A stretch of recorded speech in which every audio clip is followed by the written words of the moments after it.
Àgbàṣe mo ti jáde o, mo ṣe jáde náà ni tó mo ṣe fẹ́ kúrò níbẹ̀, mo wá èèyàn tó máa fẹ́ wá bí tí màá lọ, so mo ní kí n sọ fún yín ìṣègùn ẹ̀kọ́ àdúró tí ojú òní tí yín ṣègùn òun àpè yín tó lórí jẹ́ fọ́ mi fẹ́ wá bí tí mo tẹ̀sí kọ́kọ́ lé òrè lásìnà.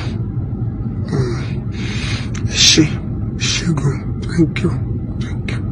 Mentally challenged person, a physically challenged person, and like I said, he has also done it to some of the people registered to act with him. So you have the information. I don't want to hear, oh, I thought, I assumed. You are assuming for you at your own detriment.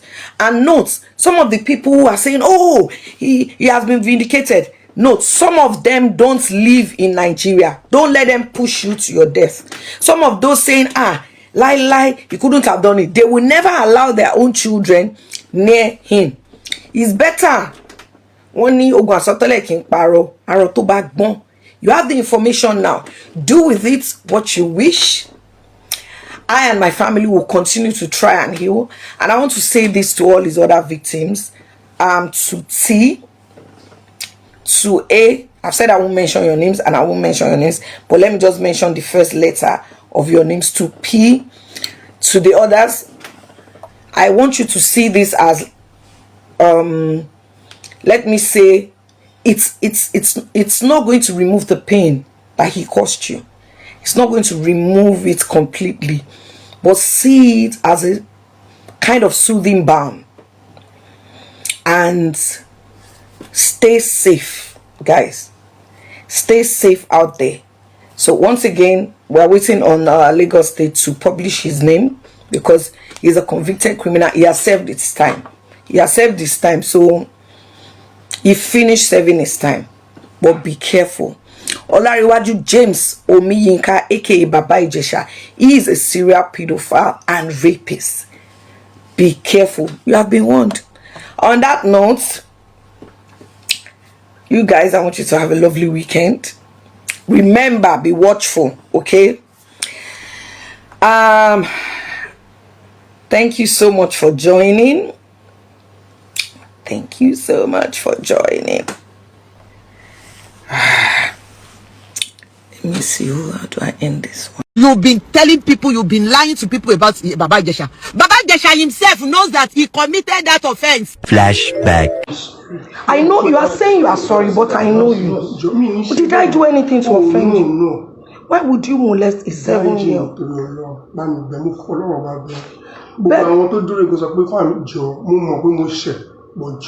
I'm saying almost 7+. If you are telling me pay is the devil, fine. You should not talk about devil now. Only thing they are doing now.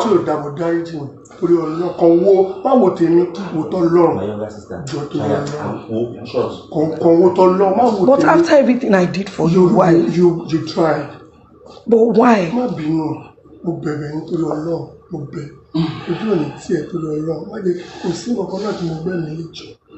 But I want to understand. I took out my time, registered you in the school. The only thing I didn't even do was allow you to stay in my house. Nobody come in here. Did you see what they put out? You've been telling people, you've been lying to people about Baba Ijesha. Baba Ijesha himself knows that he committed that offense. I told you, tell OLANREWAJU Omiyinka, tell him that I said so. I said so. I said that he knows that he committed that offense, that he was sent to prison for. Because there has been a lot of similar cases. I could remember when I was in England. He knows this. Baba Ijesha used to be like a brother, very, very close to me. Very, very close to me. All my family, they know that when I was in Nigeria. But Yomi, I told you, don't put Baba Ijesha in another problem. I told you, Yomi. Because when you start dragging people again, when Baba Ijesha himself knows, this one, God just use it. You know, when God wants to use you and he wants to mold you, he will first of all break you into pieces. He will break you into pieces and remold you and shape you to what he wants you to be. I think that was what happened to Lanre Omiyinka, because he has done series of this, most especially in abroad. Baba Ijesha, OLANREWAJU, you know this I'm saying. Most especially, you know a lot of one, me in particular, that I have begged people to cover for you. Most especially when I was in England then, right?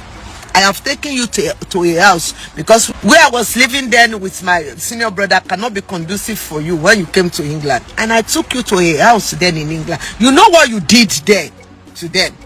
You know what you did. I have to be begging. I have to be begging because the husband of that woman is a well-known one of our big organs in the industry that reside in UK and many like that, even in US here.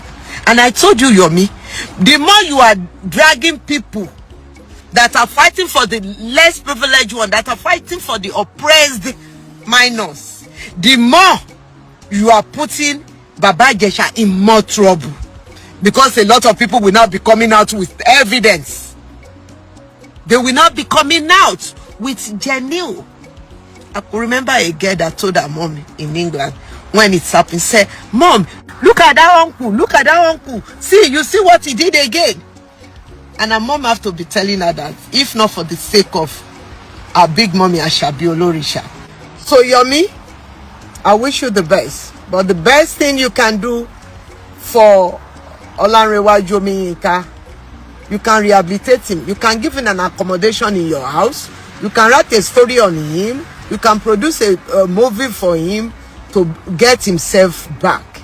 You know what he has done. He cannot do it in overseas. By now, he will still be there. And when he comes out, he cannot even work.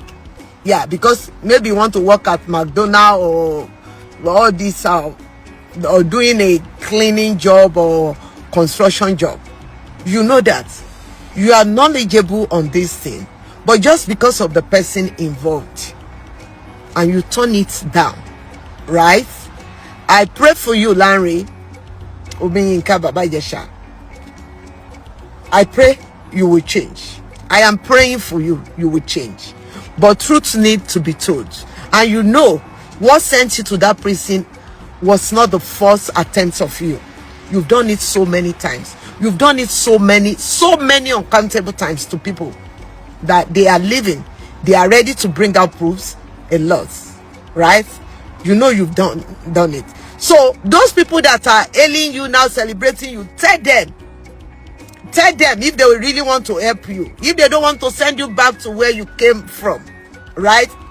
On another crime, not on this one that you went for, on another crime. You know, if this thing involved happen to be in Western world, it won't be like this. And if people in the Western world that have gone through this thing in your hands, right, if they start coming out now, you know, it's only Nigeria that cannot pick people from Western world and come and try them in Nigeria. Western world, they will track you, they will get you, they will take you to their country where you have committed that offense. And you know, all this Western world, a dead case of 100 years, they will wake it up and reinvestigate it and bring the suspect, the criminal, to justice, to book.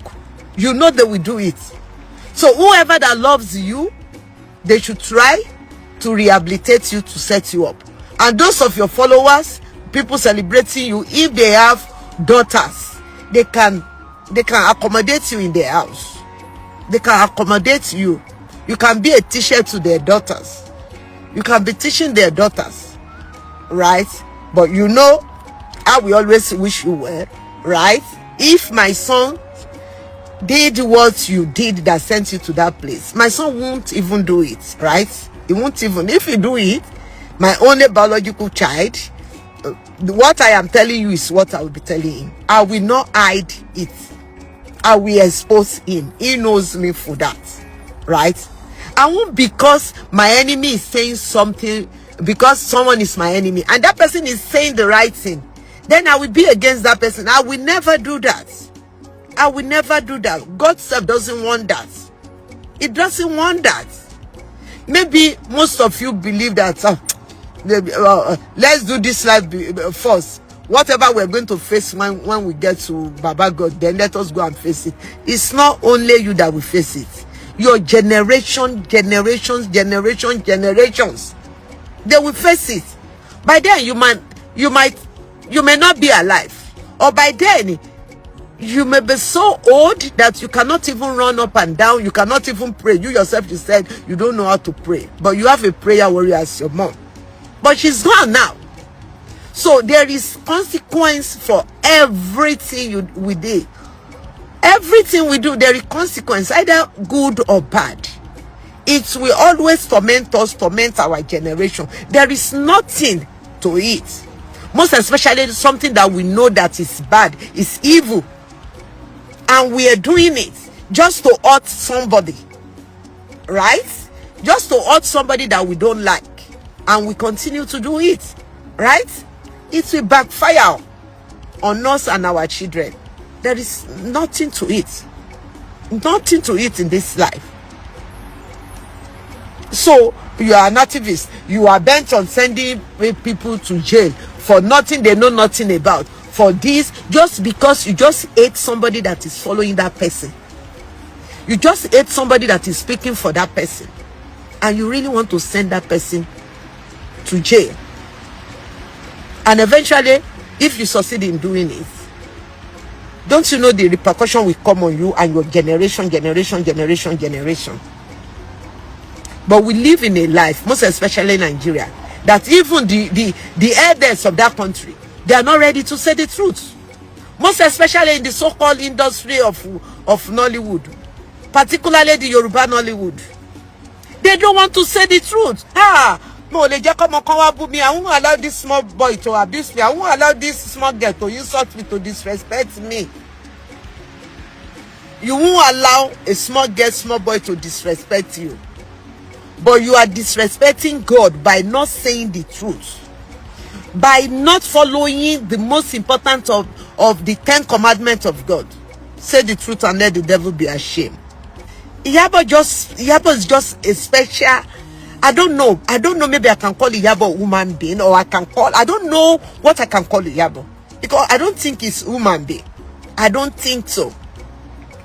Because most people will have gone into coma, into chronic depression, for the way you people are dragger, and you all know that she was on the truth then, saying the truth, standing on the truth, just because you detest her. Just because you just hate the glory of God in her life. And you just can't stand her. What if you now do it to somebody that don't even have the thick skin that Iyabo had, and that person go into coma or depression or commit suicide, and you'll be happy that you see the end of your enemy? Oh my God. Oh my God. This is not the way it will be for life. We should remember that. If we don't remember anything, we should remember the children that we are going to leave behind. We should remember them. Your daddy is not like that. You see, Yomi, I come back to you. You see, I am referring to your mom. That's Yomi, a prayer warrior, a good mother, a caring mother that will go to any length to pray, to stand in gap for our children, most especially you, Yomi. Right? Just because your mommy was good.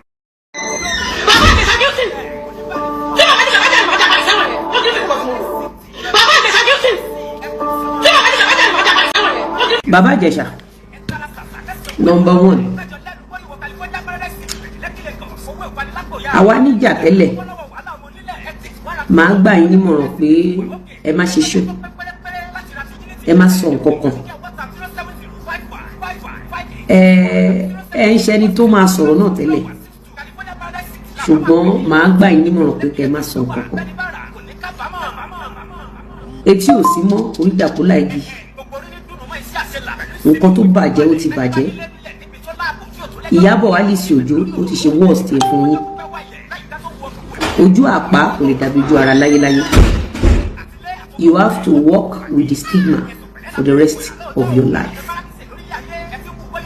I hope you will be able to advise any youth in future tí wọ́n bá ń go through irú nǹkan tí Ìyábọ̀ Òjó máa ń ṣe fún àwọn èèyàn. I hope you will be able to advise them to speak up. Bàbá Ìjẹ̀ṣà, mo parọ́ kan mọ́ yín nígbà tẹ́ wà níbi tán fi yín sí. Mo ní 2019 nígbà tí Ìyábọ̀ Òjó àti Ràkúnmí Onígbáná bẹ̀rẹ̀, mo ní pé ẹ pè mí pé kí n má sọ kankan. Mo wá sọ kankan fún yín. Mo ní Bàbá Ìjẹ̀ṣà, mo ní ohun tó ń ṣe fún mi, mo ló máa ṣẹlẹ̀ sẹ́yìn náà ọjọ́ kan. Mo níjọ́ títí yín bá máa ṣẹlẹ̀, mo ní ẹ̀mí survive. Ẹni nǹkan tẹ́ ṣàfẹ́ sọ fún mi ni pé kí n má sọ kankan mọ́. Mi ò lè sọ kankan mọ́. Mo fara gba búlì yẹn tí nǹkan fi bàjẹ́ tán. Ṣùgbọ́n mo dúpẹ́ lọ́dọ̀ Ọlọ́run pé ó dá ẹ̀mí mi sí. Mo ṣe show kan lánàá. Mo gbé ẹ̀rí síta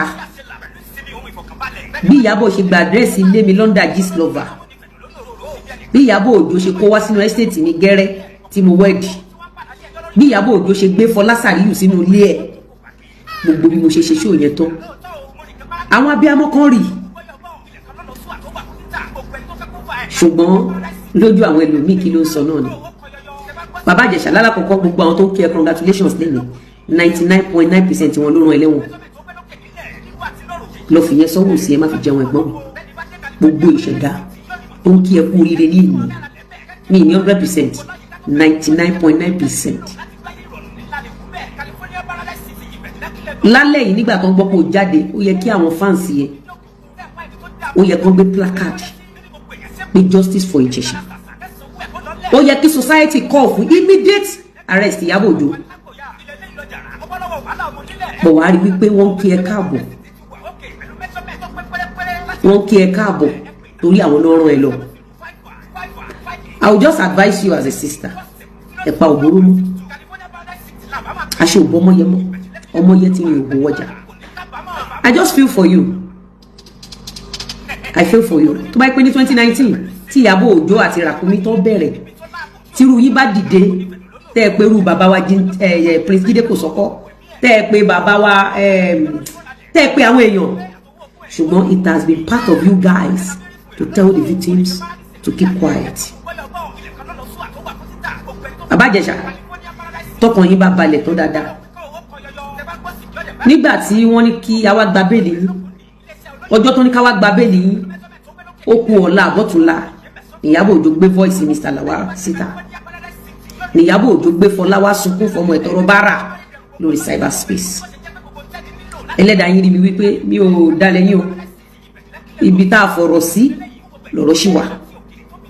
Ó kù ọ̀la àbọ̀túnla ká wá gbà yín sílẹ̀ nígbà tẹ́ ẹ búra fún mi pé ẹ ṣe. Ó kù ọ̀la, gbogbo tán ní ká lọ fi perfect béèlì yín là ń wá, Ìyábọ̀ Òjó fi gbé voice Fọlá wá. Then Dorcas Sọjí, wọ́n gbé gbogbo Mr. Lawal síta. Ìyábọ̀ Òjó destroy so many things. Ọ̀dọ̀ Ìyábọ̀ Òjó ni mo ti mọ̀ wípé tí Ìyábọ̀ Òjó bá fẹ́ ba yí àwọn èèyàn jẹ́, ó máa ń gbé ṣìbáṣìbo lé gbogbo olùrànlọ́wọ́ èèyàn lọ́wọ́. Gbogbo ìṣẹ̀dá tó fẹ́ gbé ṣìbáṣìbo lálàánú mi lọ́wọ́, ọ̀run bá mi há lẹ́tà ikú òjijì fún tọmọtọmọ ẹ̀. Ọ̀run fi kú ọ̀kadà pa, lọ́kùnrin lóbìnrin lọ́mọdé lágbà. Talẹ́ni náà tó fẹ́ gbé ìdààmú hílà ìlò pìtìpìtì ayé bá olùrànlọ́wọ́ mi ọ̀run dìde, bá mi já okùn ẹ̀mí ẹ̀ lójijì, ó fi ṣẹ̀ sí àgbáyé. Ìyábọ̀ Òjó has done her worst. Baba Ọlọ́fà náà stood for you, and Ìyábọ̀ Òjó did not allow the man to stay long. I can imagine the level of bullied that made the man to buy everybody that wants to help you. Ìyábọ̀ Òjó went for them mercilessly. Bàbá Ìjẹ̀ṣà, tẹ́ bá wo fọ́tò mi bí mo ṣe bímọ tó, àánú Ọlọ́run lẹ fi rí èmi náà o. Gbogbo ìṣẹ̀dá tó dìde tó fẹ́ ràn yín lọ́wọ́ pátá ni Ìyábọ̀ Òjó ló ṣàbùrú fún. Nígbà tẹ́ ẹ̀ sí nlé, ó gbé òwò Very Dark Man jáde London Gist Lover. Ó ní pé àwa náà ó là jí 90,000 góòlù, 91,000 sorry, mi ṣe mistake, okay torí góòlù tó wà lókè. 91,000. Wọ́n pè nìkan ní ẹ má yẹ kí n dárúkọ àwọn náà sunkún pé Ìyábọ̀ Òjó gbà wọn lọ ẹ̀ ọ̀pọ̀lọpọ̀ èèyàn lẹ́yìn tẹ̀sí ńlé ara àwọn tó jọ ṣe kéèsì yín ọmọ tiwọn náà kú Ìyábọ̀ Òjó ló gbọ́ ọmọ lọ London wọ́n ti òkú ọmọ mọ́ Naira Marley náà tún lọ ẹ̀wọ̀n.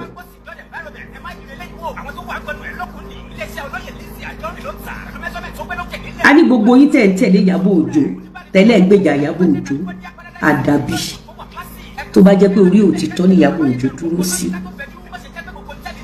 àmọ́ tó bá jẹ́ pé Ìyábọ̀ Òjó jẹ́ ẹ̀dá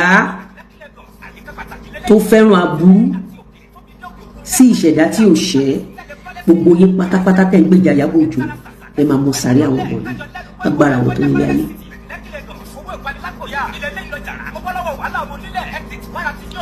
Gbogbo àwọn tí wọ́n gbèjà yín kódà màmá Rainbow ṣe bẹ́ẹ̀ dé lọ́dún yìí màmá dáadáa kó ló ń bá mi lọ́rẹ̀ mi wọn kárí wọn pẹ́pẹ́pẹ́ kó rí wa kó jẹ̀pẹ̀ àwa ò tẹ́rú tó lè celebrate ìyá Rainbow torí àṣìfẹ́kẹ́mi màmá wa gùn Ìyábọ̀ Òjó máa lọ búlì ìyá àwọn ránṣẹ́ àdúrà fún ìyá dáadáa lábẹ́ ilé mi Folúkẹ́ Dáramọ́lá Ọlọ́run ló gba òun náà sílẹ̀ o Bàbá Ìjẹ̀ṣà ìmọ̀ràn tí mo máa gbà yín ni wípé lálàkọ́kọ́ very dark man I don't know if you can bring Ijesha to your platform for interview and if you can help Ijesha. Very dark man for those that knows very dark man I'm begging you guys kindly tag very dark man if anybody helps Ijesha Ìyábọ̀ Òjó may waste their life. As for my own side, I will continue to do my little and I will continue to expose Ìyábọ̀ Òjó further. But as for you, very dark man, you have a very genuine platform. We don't mind if you can render assistance for Baba Ijesha. Ìyẹn lọ bẹ́ẹ̀. For the immigration service, àwọn prison whatever àwọn prison stuff ìrànlọ́wọ́ tẹ́ bá lè bá wa ṣe fún image Baba Ijesha tó bá lè mówó wá fún at the same time ó lè jẹ́ ambassador fún so many things ẹ lè organize àwọn bọ́ọ̀ máa ń bá àwọn ọkùnrin sọ̀rọ̀ seminars kí Baba Ijesha máa rí nǹkan fi jẹun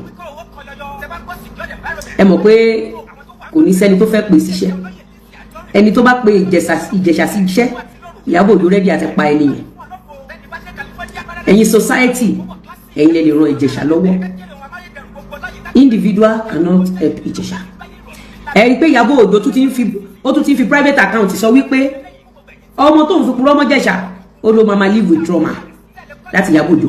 How many of you have seen the comments pé the lady has to live with trauma Ìyábọ̀ Òjó nìyẹn. Ministry of Justice our amiable governor ẹ má gbàgbé pé Ìyábọ̀ Òjó ó ṣe tìjẹ̀ṣà ó mú jẹ ó gbé òwú very dark man jáde ó mú jẹ ó ṣe kéèsì dùmàtà against Lizzy Anjorin ó mú jẹ gbogbo ẹ̀yin politician tẹ́ ń wò mí lálẹ́ that is a blow and is a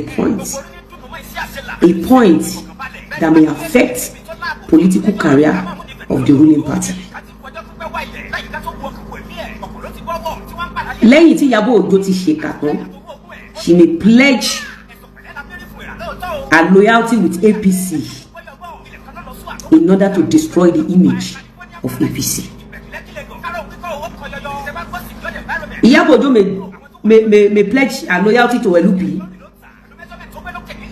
just to destroy their image.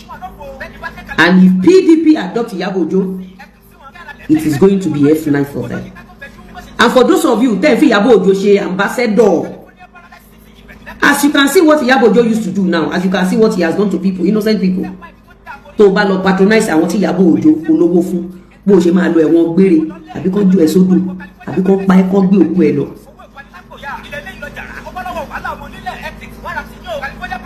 Tó bá rí pé Ìyábọ̀ Òjó àbí ọmọ Ìyábọ̀ Òjó wọ́n polówó fún yàn kan Don't forget Mohbad is still in mortuary. Don't forget Mohbad is still in mortuary. Ìwọ kò lọ rajà lọ́wọ́ àwọn tí Ìyábọ̀ Òjó polówó fún.